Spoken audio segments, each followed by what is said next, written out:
un objectif. Et nous devons tous, au travers des structures où nous sommes, chercher à conjuguer nos efforts pour ramener nos efforts dans la modernité. Est-ce que ça nous amène à la modernité? Non. Mais si on nous parle, par exemple, du fait que les motos, insécurité et autres, je peux être d'accord avec le gouvernement provincial ou bien avec l'hôtel de ville, dans le sens que je suis un de ceux qui militent pour la sécurité routière.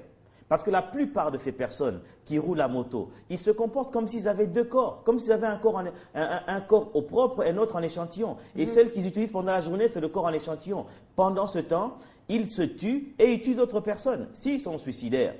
Mais qui considèrent aussi des fois les personnes qu'ils mettent sur leur moto. Mais aujourd'hui, on avait parlé des ports de casque pour mais tout ça, ça va ensemble. Parce les que motards, vous les allez éléments, faire les clients, mais ce matin déjà, on a vu des personnes circuler sans. Mais madame, vous allez faire porter un casque à quelqu'un qui n'est pas conscient. Il est important d'abord, est-ce qu'il est déjà prévu soit un recyclage ou une formation pour les motards ici? Nous ne sommes pas en Chine, nous ne sommes pas comme en Thaïlande. Mais ou puisque bien au Bénin. c'est une vague qui est venue, qui s'est voilà. imposée d'elle-même. Non, madame, nous sommes un pays, nous sommes un État, nous sommes une organisation. Quelque chose qui viendrait de manière brusque soit-elle, l'État, c'est soit de préconiser, de prévenir ou encore de s'adapter et de chercher à réfléchir sur le plan de la cité, comment encadrer ce flux, comment encadrer cette dynamique-là.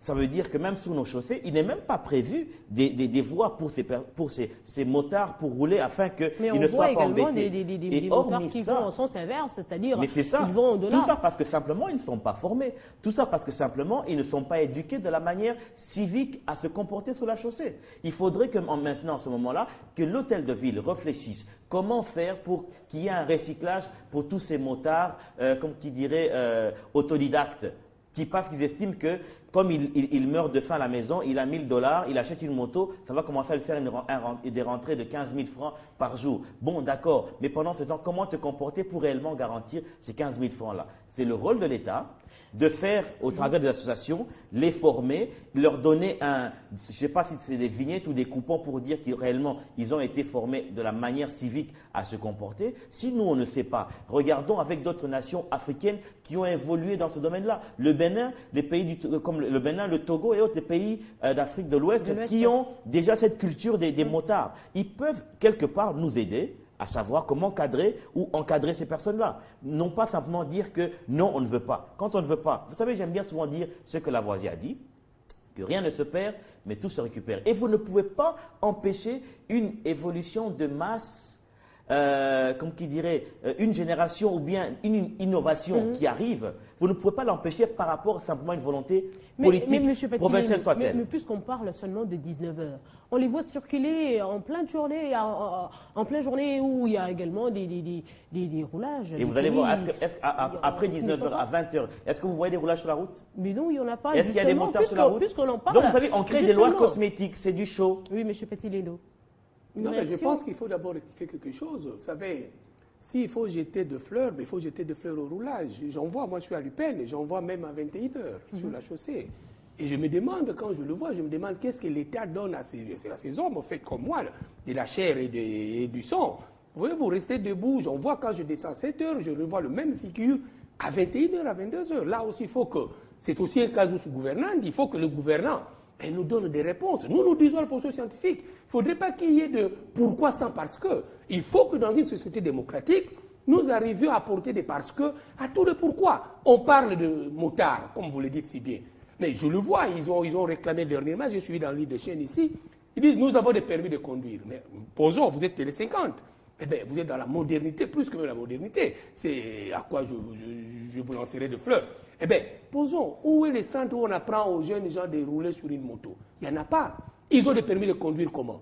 Qui leur a délivré ces permis de conduire? C'est le même hôtel de ville. Bien sûr. Donc, qu'est-ce que nous voulons finalement? Et je me pose la question, toujours par la symétrie de la raison élémentaire, quelle est la pédagogie politique? Quelle est la pédagogie citoyenne de toutes ces mesures du gouvernement provincial? Mais n'oubliez pas, il y a une maxime qui sous-tend la Déclaration universelle des droits de l'homme. Madame Arlette, un texte qui ne tiendrait pas ses promesses est pire que l'absence de texte. Dans ce pays, il y a plusieurs textes qui sont pires que l'absence de texte. Et nous connaissons une sorte d'inflation. législative, réglementaire, je ne sais pas comment je peux le dire. Eh bien, certainement qu'ils vont certainement se dire, puisqu'il n'y a pas de suivi, bon, c'est juste lancé, et puis après, à un moment donné, ça va reprendre. On a vu ici à Kinshasa. Mais les latins disent encore, vous me permettez, tu patere facem legem ipse fecisti. Tu auras des égards pour la loi que toi-même tu as élaborée. Nous avons une constitution. La constitution garantit la liberté. Et cette liberté sous-entend la liberté vestimentaire.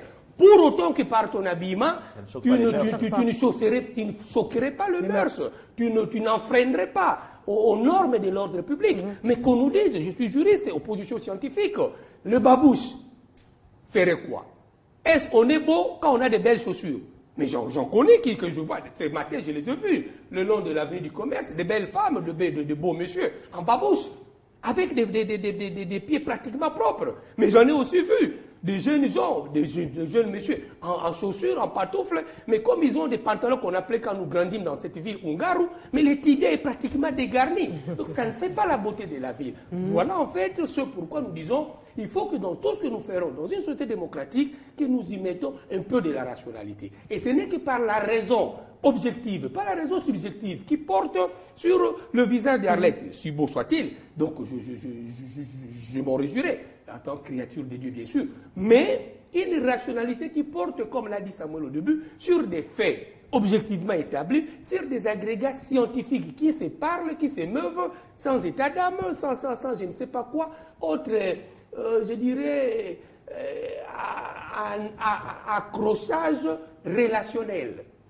Oui, monsieur si vous permettez, je voudrais dire quelque chose, c'est que vous savez, il existe les Indiens d'Amérique, les Cherokees, les Apaches et autres, ils ont dans leur société un mécanisme avant de prendre des lois dans les clans, parce qu'ils sont très claniques, ils étaient déjà très claniques avant qu'ils soient, comme qui dirait, domptés et colonisés par l'Occident, et ils ont quand même gardé leur culture.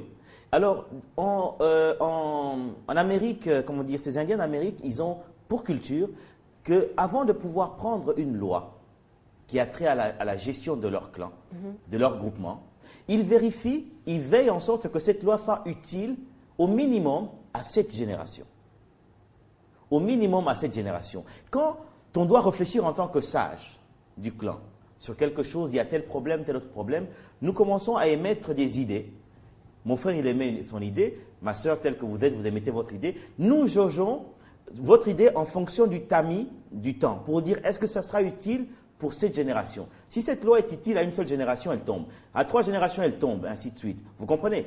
Donc, ça veut dire aussi que nous devons aussi avoir, comme qui dirait, à être assez prudents pour que ça ne soit pas une loi qui, demain, quand les enfants viendront, puissent se moquer de nos aïeux pour dire nos aïeux, vraiment, il manquait du travail à faire. Vous comprenez? Ils devaient mettre ça dans le Guinness des humours et autres, pendant qu'il y avait des choses beaucoup plus sérieuses à faire. Il ne faudrait pas non plus faire, comment on appelle ça, ce genre d'attitude, comme qui dirait, s'il faut savoir ce que l'on veut. Non pas qu'on puisse vouloir quelque chose et son contraire. Comme tout à l'heure, Maître disait, tous les pourquoi doivent avoir un parce que. Non pas vouloir du thé sans thé, du sucre sans sucre. Il faut savoir ce que l'on veut. Où est-ce qu'on veut aller? Je suis d'accord, comme je dis, par rapport à la sécurité éventuellement des hommes, au travers des motards, qu'il faut réguler ces choses-là. Il faudrait éventuellement réfléchir comment est-ce qu'il faudrait encadrer, leur donner un type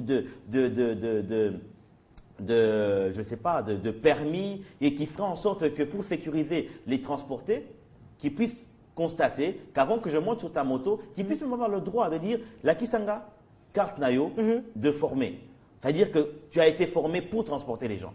Ça serait une noblesse qu'on donnerait, qu'on dirait que... Ça permettrait également de recenser... Bien sûr, et ça permettrait de recenser, non pas que toute personne qui réunit 1 000 $, l'achète une moto et il devient transporteur suicidaire. Et non pas seulement suicidaire, mais un genre de djihadiste parce qu'il se tue et il tue d'autres personnes. Voilà, merci beaucoup, M. Chemiel. C'est nous qui vous remercions. Voilà, merci également Maître Paty Lindo. Voilà, donc nous avons parlé ici des différentes décisions prises par l'hôtel de ville de Kinshasa, entre autres l'interdiction aux mototaxis de circuler dans la ville de Kinshasa au-delà de 19h, mais également d'autres décisions prises, le port de babouche en plein centre-ville de la ville de Kinshasa. Voilà, donc dans quelques poussières, 2 minutes, ça sera la grande édition du journal avec, bien sûr, Grace Michel, Mouton Collé et moi. Je vais vous retrouver juste après.